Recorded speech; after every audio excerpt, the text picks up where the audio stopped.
কালু এই ইটে হাত দিতেই সাথে সাথে ইট গুলো পাখি হয়ে এইখান দিকে উড়ে যায়। আর ইট কিভাবে পাখি হলো, এখন মালিক আসলে আমি কি জবাব দেবো? সারাদিনের খাটনি তো আমার মাটি হয়ে গেল। এই কথা বলে কালু যখনই হামাও করছিল, ইট ভাটার ম্যানেজার এইখানে এসে বলে, আরে কালু আজকে তুই কত ইট বানিয়েছিস? ভাই আমি যে ইট বানিয়েছি সবগুলোই কবুতর হয়ে আকাশে উড়ে গেছে। যা শুনে ম্যানেজার বলে, ধান্দাবাজ তুই তো খুব কাজে ফাঁকি দিস, ইট কিভাবে পাখি হয়ে আকাশে উড়ে যাবে? কাল থেকে তোর আর এখানে কাজে আসতে হবে না। এই কথা বলে তাকে এখান থেকে তাড়িয়ে দিলে কালু মন খারাপ করে একটা প্লেয়ারের কাছে গিয়ে কান্না করতে থাকি। সাথে সাথে প্লেয়ারটি বলে ওঠে, আরে কালু তুমি মন খারাপ করো না, আল্লাহ তাআলা যা করে সবকিছু ভালোর জন্যই করে।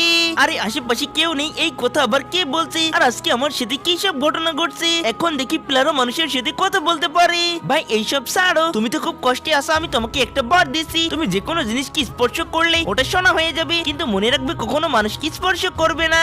আচ্ছা ঠিক আছে। এই কথা বলে কালু দৌড়াতে দৌড়াতে এসে যখন ইটভাটার ইটকে স্পর্শ করে সাথে সাথে এগুলো সোনায় বদলে যায়, যা দেখে কালু তার নিজের